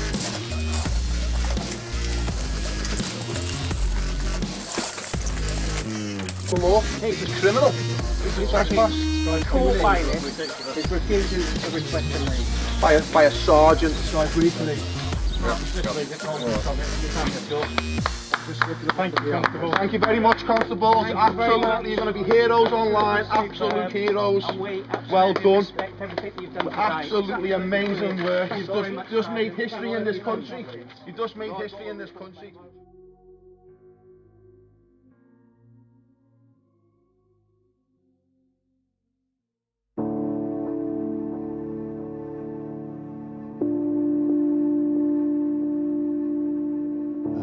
In this society, there is no way of actually living free at this point. I've had the idea to find some land somewhere, you know, buy a piece of land and build my own house and live apart from the system. The system will not allow you to do that. They will come for you and kick you off your own land and force you to live the way they want you to live. What I feel is quite important is people need to get educated. People need to start waking up and realise what's going on around them. Generally, people tend to only give a damn really what's happening when it's actually on their doorstep and it's happening to them. But unfortunately, we can't wait for that to happen. We need to realise that we're all one and the same. We all need to look out for each other and protect each other, because we've got a system now that's been built up around us. We've got a corporate web of an empire that's completely taken over every aspect of our lives. So, to people who are worried about debt, again, don't worry about it. You got family, you got kids, you got real problems in life. Worry about those. You know, debt is not something to worry about. Fair enough, some people have mortgages, but again, as I said earlier, you start dancing with the devil, you're going to get burnt. You know, you play with fire, you're going to get burned. You're going to sign agreements that banks own your house, you're going to get burned if you don't pay that. But in terms of consumer debt, you know, personal loans, unsecured debt, fuck it. Yeah, you won't be able to get a mortgage for 6 years. And who's got enough money to save up to buy it for a deposit for a mortgage? Anyway, I don't know. So just don't worry. Live in love. Get out of debt free we've got one piece of the jigsaw, but there's so many things that need fixing on the planet, like health, education, law, everything. There's so many pieces, and I've been at, I think, 8 different festivals this summer, and I've seen tens upon tens of, probably 50 different speakers, and all of them have got a little bit of the jigsaw, and I'm sort of just trying to see how together that we can build a new sort of reality based on fairness, you know, because when you realise that, hang on, they're spraying stuff in the skies, they're putting stuff in our water supply, and you know, they're cutting down rainforests, and these are all problems. Now, I've got the answer to one of these, but you know, to change the world, we've got to sort out all these problems, I feel. The people stand above the government stand above citizens. And in America, we've taken the term citizen from them, but citizenship was actually created with the abolition of the slave trade. And it was so that slaves could be given the same rights as the free people, but without the same power. So the citizens were always going to be ascribed their rights and responsibilities by the government. And it was so that they could keep a finger on the ex-slaves. You know, whereas that's now been applied to everybody everywhere, and now obviously you have good citizenship classes at school, and citizenship is on the curriculum now. So all this is being not brought in for us, it's been brought in for a couple of generations' time, when it's totally normalised that everyone is a citizen who only has rights and responsibilities because the government gave them to them. And the standing as the people will be long forgotten by them. The sadness of this is that there is a lot of people out there that are involved in the commercial construct and are doing things every single day for one reason, that's basically to survive. So they have to go to work every single day and know that what they're doing is not moral. But they have to do it because they feel that there is no other way they can support their families. They are taxed to the hilt. Everything that they've got, they are threatened with its removal if they do not comply. That's a very, very sad situation, because that means that the human being is being controlled by a construct and can't escape that construct. And it gets worse day in, day out. They want a way out. Ignorance is our fault. Not being up to speed with what's going on is our responsibility. We're giving our power away to people who are using it against us. People need to understand. People need to wake up to what's really, really going on before it's too late. And stop looking at the mainstream media stop looking at the mainstream newspapers, start looking at some information that's real and is relevant, because otherwise we're all going to be microchipped, we're all going to be controlled. We can barely do anything now, having to ask the government for permission to protest against the government. Our freedoms are being taken away by the day, and people are not noticing because they're being distracted with other things, from religions, from TVs, from celebrity gossip. We need to be adult about it, we need to open our eyes, and we need to really, really see what's happening. Otherwise, we're going to be in the middle of this new world order, this complete one system of control, and we're all just going to be barcodes. And that's the way it's going, and that is the true reality of the world that we're living in at the moment. 5 years ago, when I was looking for letters to actually send to the banks, there was nothing on the internet. Nobody was like talking about this apart from Mary Elizabeth Croft, who I based our letters on. And I thought, oh, this is wonderful. And I was thinking there must be template letters out there for, after the book that she'd written. There was nothing. Now we've got websites and forums and loads of different letters out there for dealing with banks and debt collectors. So that's how far in the last 5 years consciousness has shifted. People are waking up. Now when we hit the 100th monkey effect, that's when everyone wakes up. It's like a new film that's like no one has heard of, and then suddenly it breaks through and everyone's talking about it. And I feel that people suddenly realise, my goodness, we've been had by the banks, the governments and the corporations, and with endless war, with endless poverty, and keeping us on that treadmill.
you.